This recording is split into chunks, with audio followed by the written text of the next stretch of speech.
I'm Rachel Bell, and this is Your Last Meal, the show where celebrities share stories about the foods they love most, and we dig into the history, culture, and science of those meals with experts from around the world. Today on the program, Sloane Crosley. Sloane is an award-winning New York Times best-selling author. She's written 3 books of humorous essays and 2 novels, including her latest, cult classic. I've been a fan of Sloane since I read her very first book back in 2008. It's called I Was Told There'd Be Cake, and Sloane's Last Meal is one of my favorites. It covers her current favorite foods, but also the things she loved to eat when she was a kid growing up in White Plains, New York. Kids' food is a very American concept. All over the world, kids and adults eat the same thing for every meal. So I asked a whole bunch of kids if they think there's a difference between kids' food and what grown-ups eat. There's a lot of things like spaghetti, pizza, like small things. Not big things like a gigantic steelhead or a gigantic seafood burger. You know a lot about fish. Yep. Chef Emmy Collins knows a lot about what kids eat. She creates the school lunch menus for Seattle Public Schools. I personally hate kids' menu. You know what I mean? Like, let the kids eat what we're eating. All that and more coming up. But first, here's my conversation with Sloane Crosley. Despite the fact that I interview celebrities for a living, I am notorious for acting like a complete idiot when I see one in the wild. Just ask Jared Leto, Jack Black, Alana Glazer, and Abby Jacobson from Broad City. I imagine every single one of these people get a little bit of PTSD every time a tall, curly-haired woman approaches them. And one of Sloane's most memorable dining experiences involves a celebrity run-in. Just before the pandemic hit, I was at Morandi, which is a very large cavernous restaurant. It's just like a family restaurant, basically.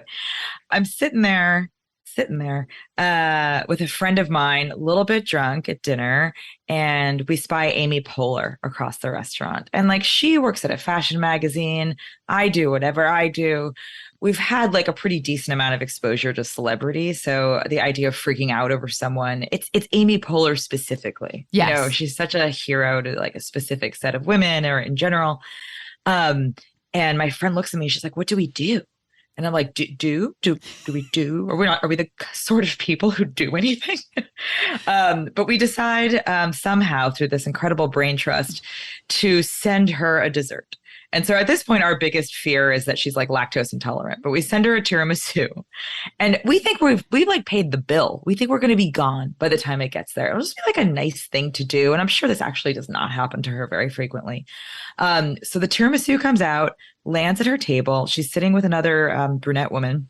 She stands up and kind of signals, like waves at us to be like, come on over, come on. And we're like, oh boy, like we both do want this to happen and absolutely do not want this to happen, you know, because we're like, oh, we're cooler than this. We get there and we both need our vision checked. Not Amy Poehler, just completely in no way, shape or form. And, you know, the brain is like trying to make it Amy Poehler still. Yeah, it's just like not happening. So this woman like basically sits us down and we like have this awkward chit chat, and we should have just fessed up, especially since when the waiter sent over the dessert, he's like, well, what do you want me to say? And I'm like, just tell her we love her. So this dessert came with those ladies want you to know that they love you. Yeah. So like there was a lot to unwind, but in the trippiest experience, my friends spout out like some women supporting women crap because she turns out to have known the other woman. So weirdly, the fact that we thought this was Amy Poehler, just a case of mistaken identity, and a flattering one, no less, just never came up. Did they ask the obvious question, why did you send this over? Because my friend, she knew the other woman. She did. Right. The non-Amy Poehler lookalike. My friend just did a New York coincidence, happens to have known. And so it almost sort of kind of squeezed through as a joke. And then there was some email that circulated the next day from one of them that was like, ladies of Morandi. I'm like, oh, no. And it was like, let's do lunch. No. And then the pandemic hit. So this is a story about why the pandemic was a good thing, I guess. I want to talk about what you eat when you're writing. We're in my kitchen right now. One of us is in my kitchen right now, and that person is me. And is this where you usually write, in your kitchen? Yes, which is quite dangerous because I won't actually show you through physical feet, but I can like turn around and open the fridge without physically getting up. I used to live on the Upper West Side, and I lived around the corner from Levan Bakery, like the original. Oh, with the And cookies. it was always like a fun test in the morning to see if I would get like my morning coffee there and nothing else. I don't know why I would do that to myself. But yeah, okay. So I do write in my kitchen, or I kind of write all over the place. Like I'd like to see the IRS come here and challenge me about how much of this apartment I write off. But what do I eat? Okay. So the thing that I eat that I shouldn't is dried mango. I have a real problem with that, which sounds so healthy on the surface. Yeah. Like, I remember reading this interview at one point with Jennifer Aniston. I feel like it was W Magazine. I feel like she had like just gotten married to Brad. It was a long time ago. And she talked about how kale chips, I don't know if she made them, were her guilty pleasure. And she got so much shit for it. So annoying. Because it's like, oh my God, please, like talk to me when you've had like an entire box of Entenmann's. But at the same time, like, if you ever seen those kale chips, you eat enough, that's like a salt lick. And similarly, like the amount of dried mango I eat is not only like a huge problem for a woman with an Eastern European digestive system, but just it's so much sugar. And I'll eat a lot of that. A lot of nuts. Like I also like repurpose stuff in this weirdly lazy way. Like I got really sick, just like food poisoning kind of sick, where like couldn't get down water, was sort of like, uh-oh. And the only thing I had this like huge box of saltines with like several sleeves of them. And I'm still, now that I am not sick, like I'll just put like almond butter on the saltines and just like eat those. I don't know. I eat like the most nonsensical. I think that's very sensical. I think that's totally normal. I mean, that actually sounds too, I feel like that sounds too healthy. Is it hard not to eat all day? Because when I was working at home for a short period during the pandemic, I was in the same exact literal position as you, where I could open my fridge. And I did all the time without getting up. I was doing reader, it. I did. She did it. It was fun. Over the pandemic, Sloane developed a very close relationship with her freezer. I made a ton of pesto. I made a ton of pesto because you can freeze it. You put it in ice cube trays and freeze it. And then you can just sort of like pop one out when you need it and convince yourself, especially if one was alone during the pandemic, as I was, that like someone had almost prepared this for me. Like you can trick yourself just a little bit. The ice cube trick is such a women's magazine trick. It's so useful, but it's one of those like, here's a tip. I just did it with buttermilk because, you know, you always use 2 tablespoons or whatever for a recipe. And then it's like, what am I going to do? And now I have an ice cube tray full of buttermilk, which I have a house sitter coming this weekend and I need to get it out of there because I'm nervous. Like, what are they going to think? She's going to, well, I'm like, what if she wants to put an ice cube in her drink and then it's a buttermilk ice cube? I'm going to show you, even though people are not going to be able to see because it's a podcast, but I think it's worth it. And because we've established that I can reach my fridge, I want to show you what's in my freezer. Please. I love, okay, ready? This is my favorite form of voyeurism, is looking in people's fridges and freezers. Okay. Are you ready to be shocked? Is it all buttermilk? It's mostly human heads. Okay. Ready? It's worse. These are sweaters. This is the most New Yorker thing. This is a stereotype come to life. But, you know, I have to say for people at home, it doesn't look like neatly stacked folded sweaters. It looks like you just shoved a bunch of laundry in there. I know.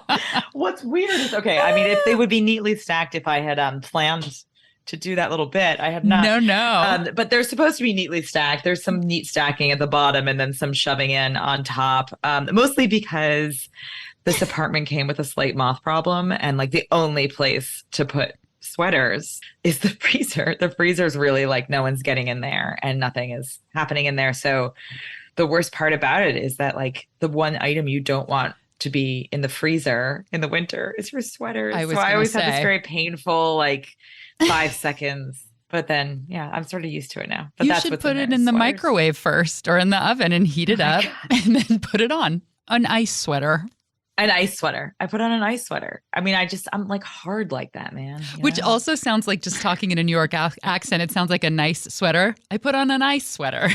I put on a nice sweater. It's a nice sweater. It's sweater and weather. I use it. Sweater weather. I go to the rink. I have the sweater. Yeah, we got to go. Go to the rink. What was in the door? It looked like there was some kind of food in a bag. Was there food in a bag? Oh, it's probably frozen bagels from like 100 years ago. Okay.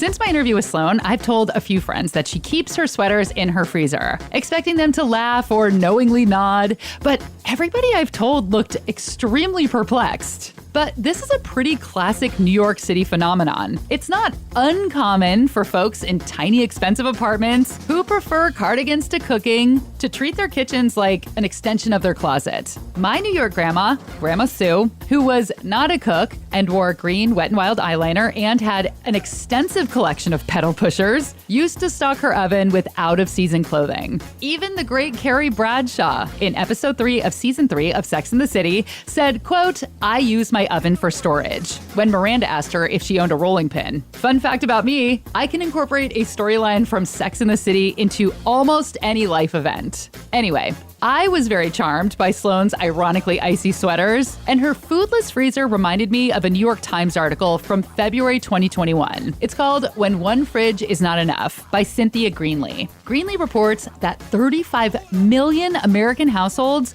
own 2 refrigerators, and 6 million households have more than 2. That is 35 million households with an old fridge in the garage full of Diet Coke and frozen pizza bites. But the wildest statistic is that the majority of Americans who own 2 refrigerators are only 2-person households. I only have 2 right now. There used to be 3, but one freezer died recently. That's Jonathan Ammons, a musician and food writer in Asheville, North Carolina. He lives with 1 roommate. But we do big dinner parties for people all the time. We have a big table that seats about 12 to 14 people, and we at least have that thing full once a month, sometimes 3 times a month. So there's always people over eating. You're always cooking for somebody else. You're always cooking for a neighbor that popped by. That's just kind of the nature of our house and our lifestyles. But at my parents' house, it's just the 2 of them, but they still have 2 refrigerators, a chest freezer, like a massive chest freezer, and a upright freezer. Wow. So 4 total. What kind of things are in there? They have one that's like just dedicated to meats. And then they have one that's, vegetables and breads and all kinds of stuff. I don't know if they're the most they manage it the best, because there's stuff in there that's been there since I was a child, I would say in mine, I will find a good deal on something. Like, for instance, Aldi always has duck on sale around the holidays. You can get a whole duck for like $12 or $13. So I'll just buy like 3 ducks and keep them in the freezer. And then on special occasions, I'll just pop a duck out and thaw it out, and boom, I've got a duck ready to go. As prices have started to inflate lately in the grocery stores, it's been a great resource to reach back in the freezer and have stuff that I bought when it was much, much cheaper. Yeah, that makes a lot of sense. I just think the fact that 35 million Americans have 2 fridges or more is amazing. And just so American. I mean, can you imagine all the Europeans and people in Asian countries who go grocery shopping every day for their dinner, and we're like, right. Nope, we're stocked up for 3 years.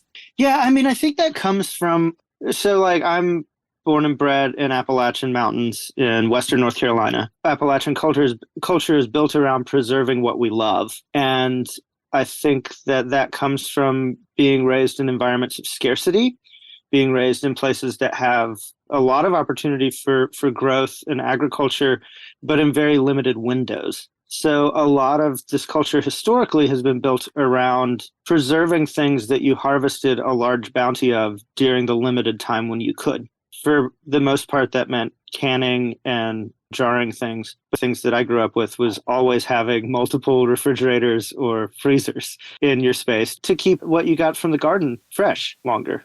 I have 1 fridge, and it has a pretty small freezer. And it is currently so packed with food that when I open the door to get a sweater, of course, a chunk of salmon will fall on my foot, or my Chinese face roller thingy falls out and breaks in half. So I think that Sloane has done the safest thing, only storing soft, unbreakable things in her freezer. After the break, Sloane shares her last meal. And do kids really only want to eat chicken nuggets, buttered noodles, and mac and cheese? I talked to a whole bunch of kids about what they like and what they don't like.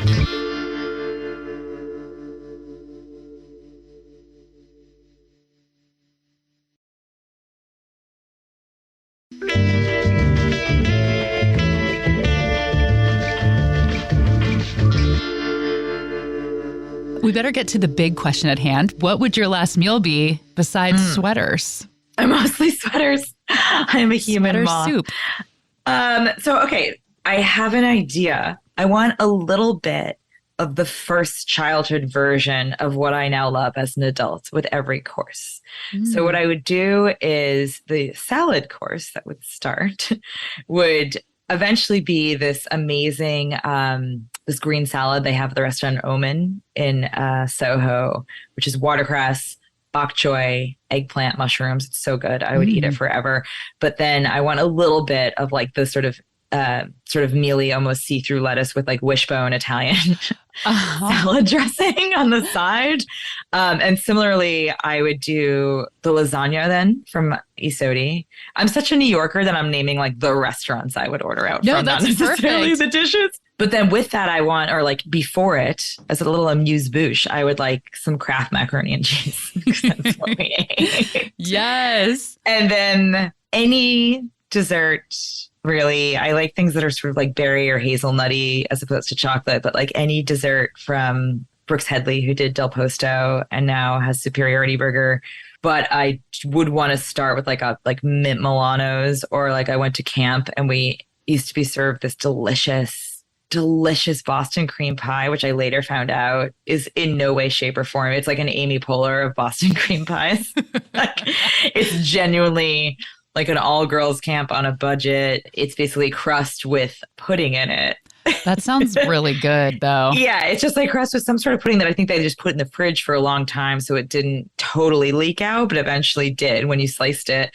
And then just like whipped cream on top. A couple years ago, for some reason, really wanted to make it. And I Googled Boston cream pie, and I I can't find anything that looks like the thing we were told. It sounds like you had a chocolate pudding pie is what you had. Chocolate pudding pie. Yeah. Yeah. And so like weirdly, because I think I would be unsatisfied if it was my last meal and it was only the childhood stuff. But I also I don't know, in a genuine way, I feel like I like the idea of it representing my whole life somehow. This is one of the coolest answers that anyone has actually given. Oh, really? Yeah. I was worried. No. I mean, there's different reasons why I like different people's last meals, but the ones that are almost less about the food and more kind of about the thoughtfulness are the most interesting to me. The associations. Yeah. And yours is almost existential. You know, it is existential. I just feel like there's a good combination of like comfort things that I've always loved and things that I have grown to really love. And it's not even like, you don't really need a particularly sophisticated palate to like fancy lasagna. It's just that, I think it's about just the associative memories with those foods.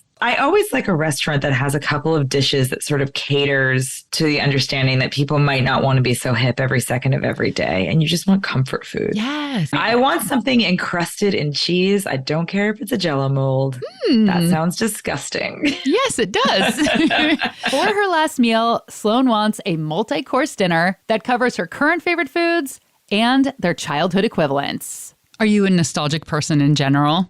Yeah, I'm a writer. They pay me to be nostalgic. So they pay me the medium bucks to be nostalgic. That's what I make too, medium bucks. I know. Yeah, I definitely am. I mean, there are so many places that I remember like the neighborhood places of everywhere I've ever lived, or like different cities. There's always like a food place in every city that I like must go visit if I've been there before. It's generally not fancy. It's like a burrito.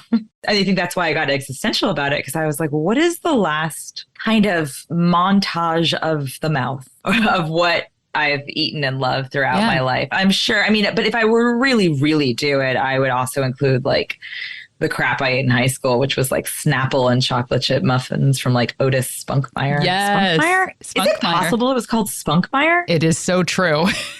Wow. Who is he? It's just a brave man with that name. My Snapple combo is Snapple and Sun Chips. Also delicious. So exactly, like that kind of stuff. But I think I'd want the real thing. Like there's a version of this answer, a version of like sort of culinary life in general, where it's like you make some sort of fancy dessert that's like deconstructed and has foam that's supposed to taste like Snapple and Sun Chips. But I would prefer to just eat the real thing. Yes. I don't want any sort of layer between me and how much I love these crappy old chemicals. The main course of Sloane's last meal is the vegetarian lasagna from I Sodi, a very popular Italian restaurant in New York City's Greenwich Village, owned by chefs Rita Sodi and Jody Williams. They have 2 or 3 lasagnas on the menu depending on the time of year, and each of them are made with more than 20 layers of fresh pasta. Tell me a little bit about the lasagna. It is just a billion layers. I think there's like a bolognese one. I wouldn't know. The one I get is spinach that has, I don't know, is it like bechamel sauce? God, my pronunciation. Oh, bechamel. Wow. Oh my gosh. It's almost like the writing version of this is when you hear someone talk about the characters in a book that you've known in your head for a long time. Yes. Like, I love it when like Shmeen do and they're like, Tom? I'm like, sure. Is that what you mean? Like, but yeah. When you wear your Versace and you go down for your bechamel sauce. Yeah. I used to work with authors a lot, like on the other side of like when I was a publicist, people would call Random House and ask to speak to, I can never do it, a Michael Chabon. I don't know what it is. What is it? Chabon. Okay. When you know it, you know it. But anyway, okay. So would you say the sauce again? So I don't. Oh yeah, bechamel. Wow. Yeah. I like your version though. No. Mine sounds like bacchanal. I know like yours has like these hard staccato kind of notes to it, and mine's like a flowing sauce. Which, by the way, it's when you eat it, it sort of chimes in with your definition. It's just this delicate thing, and then it sits like a lump in your stomach, like mine. Yeah. So there we go. Both work. In our Eastern European stomachs. I mean, I'm sure if the people behind this particular lasagna are listening to this podcast, they'd be like, "This is no way. This is in no way the list of ingredients." But it's just this lasagna. It is like the size of your head, with like the perfect amount of cheese, the most perfectly done pasta, and you really feel in this rather sophisticated restaurant, this rather cool restaurant. It's not necessarily trendy. It's just really good. Like a kid again in some ways where I'm like, I feel like someone dared me to finish this. Maybe it was Garfield. Maybe it was Garfield. I don't think Garfield would let me have his lasagna.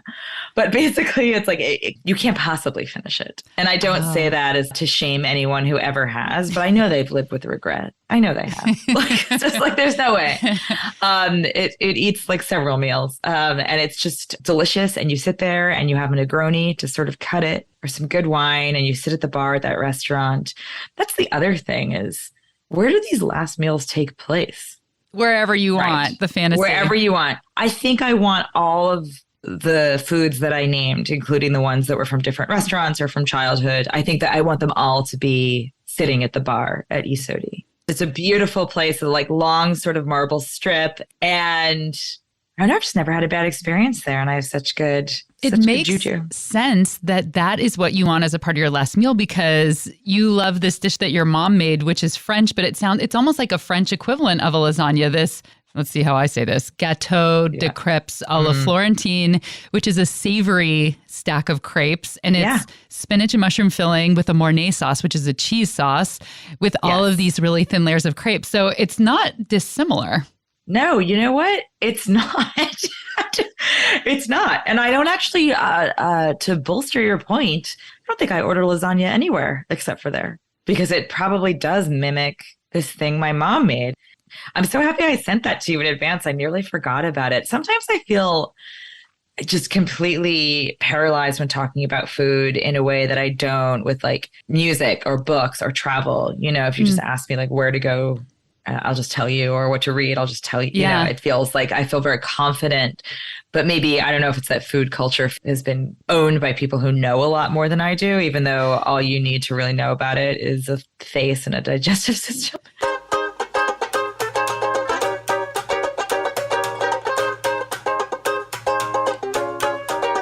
What is your very favorite food in the whole world? Really long pasta. A blow pop, lollipop. Chinese food like noodles and the chicken. My favorite food is yogurt, strawberry flavor. Nachos. I prefer to have mine plain with some whipped cream. Whipped cream? I mean sour cream. For her last meal, Sloane wants her favorite adult foods and her favorite childhood foods. So I've spent the past week interviewing a ton of little kids about just that. My name is Olive and I'm 6 years old. I'm in kindergarten. Do you think there's any difference between kids' food and adults' food? Yeah. Kids always eat food with less things on it, and grown-ups always eat food with more things on it. I'm Amaya and I'm 11. Kids usually eat crappy food. They usually go for like the pizza, the chicken nuggets, the pasta. Usually that's like what kids like to eat, and then adults go for the more like big and like crazy, like for example, steak, ribs, fish, pork, more like meat, and then kids just want crappy stuff. But it's still good, like fast food. My name is Ella, and I'm 8 years old. Well, sometimes I think adults like foods that kids don't like for sometimes veggies, like spinach and broccoli and asparagus, or like fish, like halibut and salmon. What's a food that you think maybe you don't like now, like as a kid, but you think when I'm an adult, I'm probably going to eat this? Avocado. You don't eat avocados? Not really. No. Lying liar who lies. No, I don't like to eat avocado like plain by itself, but I like to eat it with avocado toast. You got busted. My name is Saray, and I'm 8 years old. I asked Saray what she thinks she'll eat for lunch when she's a grown-up who has to go to work. Maybe like a ham and cheese sandwich, because I have to like make something really fast to get to work. And like maybe like a Gatorade maybe. My name is Gemma Hynoski. I am 7 years old. I'm almost 8. Are there things that your parents eat that you don't like? Yes. I don't like Brussels sprouts. I mostly, when I have to eat them, close my eyes and plug my nose. And my sister always says, pretend that it's mac and cheese, but it doesn't taste anything like it. What do you think you might like when you're a grown-up that you don't really like right now? I like ramen now, but not with that many things on it. So I think when I'm older, I'll like it with lots more things on it. Eggs, pork, lettuce, and peppers, corn. Emmy Collins knows a lot about what kids like to eat. She's the district chef for Seattle Public Schools and develops lunch menus for more than 100 schools in the district. But there is no lunch lady as cool as Chef Emmy. Chef Emmy is a Food Network Chopped champion and... Here in Seattle, I have done a lot of like private chef works for celebrities like Eddie Vedder, Jamal Crawford, Russell and Sierra Wilson. A few years ago, the district hired Emmy and nutrition director Aaron Smith. And together, they've made some really big changes. We really want to bring more farm-to-table foods to Seattle Public Schools. We've been able to do that. We work with several local farms. We were recipients of the WSDA Farm-to-School grant. So we were able to get lots of like fresh local produce. Another big thing for me is bringing more culturally relevant food to school lunch. Just being an immigrant myself, coming to Seattle Public Schools like midway through the first grade year, it was a really big adjustment for me from coming from Brazil. And so it's really like a passion of mine to really diversify the menu, bring more culturally relevant dishes, which we have been able to do. I mean, we recently just did an Ethiopian dish, Masurwat, with injera. We worked with like a local injera maker. We've done like duck spring rolls, banh mi. So lots of like really culturally delicious dishes. It's funny because everybody asks me if I've put something Brazilian on the menu yet. I don't know why. I've been like waiting, trying to like wait for the perfect moment. But we are working with a local pão de queijo maker. I'm going to make like a vegetarian feijoada that's going to be served with like a little pão de queijo next to it. So I'm really excited about that coming up. Is it pronounced pão de queijo? Pão de queijo. What is that? It's a Brazilian cheese bread. Oh, yeah. It's I've like, had it. yep, Yeah. it's made with like tapioca starch. Yeah, it's so good. All the kids really love it. So I think it'll be a hit. Our taco bar, the meat is made with local beef from like Eastern Washington, and like the farmer like drives it over the pass and brings it to me. So it's actual ground beef, and it's not that like prison tasting food, you know what I mean? It makes like such a difference. That's been really good. And we also, the Asian rice bowl is with like a Pacific Northwest salmon that we serve, and kids really love that. I feel like people were like, why are you putting salmon on the menu? It's really irritating how they like dumb down like kids don't need these food, you know what I mean? That really irritates me. The kids love the salmon. They love it. They love it. And it's like, how many of those kids like never have been exposed to salmon, can't afford salmon, will never eat salmon outside of the school? Well, yeah, growing up in Brazil, was there much separation between, quote, kids' food and adults' food? Yeah, in Brazil, there's no such thing as kids' food. It is, the food that's on the table is the food for everybody. There was never a distinction. Like, never was my mom or grandma ever going to make me a separate meal from what everybody was eating ever. So, yeah, no, it's definitely, I feel like, an American thing. How do you balance it? Because in America, a lot of kids like what we've called kids' food, like buttered noodles, pizza and chicken nuggets and corn dogs. Yeah. So how do you balance that with wanting to serve healthier foods? Yeah, and that's what it is. It's really like a balance. I'm not coming and saying like, no, we're getting rid of all these, fun foods that kids like to eat. And even myself, I like a slice of pizza here and there. I have 3 kids, and my 3 kids are just all so different, obviously in personality, but also in the way that they eat. My youngest is like a foodie. Like, I mean, she'll eat anything. My middle child is like the most picky. So I'm all about just like exposing the kids, like I want them to have exposure to all these other culture dishes. But also, yes, we're going to keep like pizza and hot dog day and maybe like some chicken wings. It's really about balance. It really irks me when like people are like, kids don't like that. Kids just want, grilled cheese. The one thing that I was like, I'm never putting this on the menu is corn dog, because I personally hate corn dogs. And it was just like one of the things when like I, as like a 6-year-old came and I was like, what is this? And I like took a bite of it and it was like, no. Like our Brazilian hot dogs, I don't know if you're familiar, but Brazilian hot dogs are like so good. Like we cook the hot dogs in like this like tomato-y sauce, like peppers and onions and stuff. So going from that to like just a plain American hot dog and then like a corn dog on top of that was crazy. So we took that off the menu. And then we started replacing like all our meats with like whole muscle meats. Just like better quality and garlic cut into like nugget size. What were the dishes that they really responded to well, and what were the ones that they didn't like very much? Yeah, you know what? Kids are so surprising.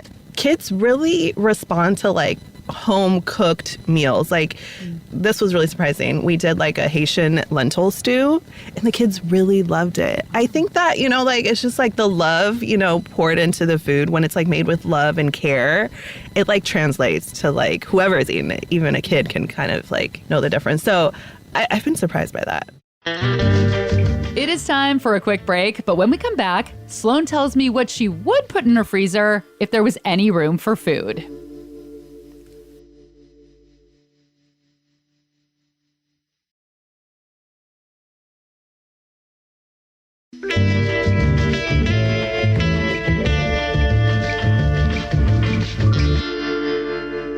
Talk about the first fancy dish you ever made. So it's going to be embarrassing because I don't think it's fancy because it's the first one I ever made. I was like a kid. We were like a cooking family, but more in like a gadgetry sense. Like father had like 2 blowtorches, which is like too many blowtorches, Well, Julia Child says every woman should have a blowtorch. So we should each have one. Yeah, that was one of her famous lines. Oh my gosh, I love that. But yes, okay, so we had that, but it was also like the gadgetry trend, like the era of the bread machine, the yogurt machine, the fondue kit. I grew up in White Plains, which is like a city of malls. There's like 5 of them. And one is like the sad one with like the DMV and the place where, and then there's one where you get your ears pierced. And then there's one with like a Versace. Which one was your family's mall? Ours was the middle. Okay. Like ours was definitely like the Galleria. There was like a great place where when I did eat meat when I was a kid, used to make these amazing hot pastrami sandwiches. And then we'd go to the movies with them, which is disgusting, but everybody did it. So we weren't animals. It's like, why don't you just take fish on a plane? What do you do? But anyway, so long story longer is that when I think Williams Sonoma really came, you do a lot of like cooking demonstrations. I was like in the mall with my friends and there was like a peanut sauce demonstration. I bought that. And then I like tracked down these like very fancy, I would give anything to find them. I don't know what they're called. It's not like, I think of that New Yorker cartoon that's like, hey, Fusilli, what are you doing? Like I don't remember what they're called, but these like super curly long noodles and scallions. And that's pretty much it. But I just like made this pasta with this peanut sauce and the scallions. And it was so delicious. And I was very happy. It was just beautiful. I'm just impressed that at that age you spent your allowance, or if you had a job, your own money tracking down gourmet noodles. Yes, it's really cute. Okay, before I let you go, I'm going to do a little speed round. Number one, what is your ideal birthday cake? Ooh. Whoa. Ooh, probably vanilla with some sort of hazelnut layer in between. And then I would like Betty Crocker chocolate, like from the box icing. Okay. Yeah, like frosting. Yeah. I think that would make me really happy. I like how you did a portmanteau. You said fricing. Oh my gosh, I'm sorry. No, I'm it's tired. good. You know, the irony of all this is that I skipped lunch. Oh no. Okay, you'll have to eat after this. Since you say that you can give good recommendations on books and music, what right now would you recommend for a book? Oh my gosh. Well, I just finished reading the sequel to Less by Andrew Sean Greer. Less is Lost, and it's excellent. I would highly recommend it. Oh my God. I read that book a few years ago and it was my favorite book of the year and I've been waiting. Yes. Oh, yay. It's a sequel. We were talking about it. I suggested he call them a pair of books, Salt and Pepper Shakers. Oh, I like that. Yay. Yeah. What is a food that is the best in New York and not as good everywhere else? Pizza. Sorry. It's got to be pizza, like deep dish pizza. Are you kidding me? It's a joke. It's a casserole. It's a casserole. Oh, by the way, it is a very delicious thing. Maybe that's where this confusion comes from about like, like this battle. I'm like, I don't want to fight you. I like deep dish pizza. Yeah. It's just not what I would consider pizza. That's all. What's your favorite pizza place in New York? Big Nick's. I don't know if it's still open. I think it is. I hope so. Oh my gosh, it might have shut down. Oh no, go get your favorite pizza before they're gone, or maybe they already are. I know. It was but like a genuine 24-hour thing, and just like really great cold cheese that had been sitting in a cabinet for too long. Delicious. Cold cheese? Not really, but you know what I mean? There's certain pizza that's just like good drunk person pizza. Yes. And I just really like, I would never say if you were like having a pizza taste test, I wouldn't necessarily choose Big Nick's as like, it's not like John's Pizza. But for me, that's my gal. Last question. If you were to finally have a moth-free home and you could free those sweaters from their icy home, what is something that you'd love to put in that freezer that you'd actually like to eat that there's no room for? Oh man, I think frozen fruit, because that's something you really can't keep next to sweaters. You don't want a bunch of like potentially hazardous raspberries or blueberries near white sweaters. I think frozen fruit, I think ice. I don't really love ice cream, which is a thing, but I do love like popsicles and bars of ice cream. Enrobed kind of thing on a stick. So basically desserty things that I don't have in there right now. And that was Sloane Crosley's last meal. You can pick up her new novel, Cult Classic, at your favorite indie bookstore or find a link in the show notes. Yeah. I've been reading your book very slowly because it was a busy summer. And so I checked your book out like when it first came out, returned it, checked it out again. Like I'm reading it in these tiny sections and I think I'm still only like a quarter in. After this, I will send you a copy of the book. Oh, thank you. We're going to put a stop to this. I have to start from the beginning. I need the full report. I need the questions, the comments, the criticism. Yes. Oh, I'm going to. Although I do kind of like the Dickensian like serialization that you've inflicted upon yourself. I don't know what that means, but that sounds really smart. So I love it. It means that A Christmas Carol, when it was first published, was published in pieces. Oh, like a TV it show. Was? Oh, that's cool. So yeah, that serialized thing where you have to wait. Thank you so much. This was so fun. And oh my gosh, thank you. And I love your books. Well, anyway. Thank you so much. This has been an honor, a privilege, fun. A joy. It's made me hungry. Thank you. Yeah, go have lunch now. I'm going to be a mother. Go have lunch. Oh, I can't wait. Thank you. Thank you. Bye. Bye. Thanks to Jonathan Ammons. People always put an O instead of an A at the end of Jonathan. Jonathan. Yes, the Canadian spelling instead of my Appalachian Southern spelling. That's right. I didn't know there was a Canadian spelling. I mean, as a Rachel, I'm very insulted by the people who spell it Rachael, but so I didn't know you had an equivalent. Thanks to Chef Emmy Collins, district chef for Seattle Public Schools and owner of Soul and Spice Catering. Special thanks to Tina Havzala's second grade class at Seattle's Wedgwood Elementary. I feel terrible because I couldn't fit in all of the kids in all the interviews that I did, but if you're listening, thanks for chatting with me. And a big thank you to all of the other kids who participated. Maya Olive River, Amaya Surrey, and Nyla. Because I'm not like a waffle girl anymore. Because on the weekends, I don't like waffles, but on the not weekends, I do like waffles. If you're not a waffle girl, what kind of girl are you? I'm kind of a family girl. What does it mean to be a family girl? I don't really know. Your Last Meal is a Slide Down the Dinosaur media production, created and produced by me. Approximately 1 billion thank yous to sound designer Randy Torres for mixing this episode. Theme music by Prom Queen. Your Last Meal is an independent production, so it would mean so much if you could tap out 5 stars on Apple Podcasts or write a quick little review there. It helps the show so much. Make sure you're following along on Instagram. I'm Hello Rachel Bell, Belle, and you can find a link to my free Substack newsletter in the show notes. That is where you'll get alerts on events and giveaways and all kinds of other fun things. I'm Rachel Bell, and this is Your Last Meal.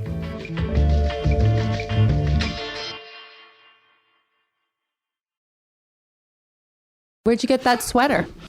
I think it's from Gucci. Okay, let's hang up and we'll come right back. Goodbye. Okay, bye.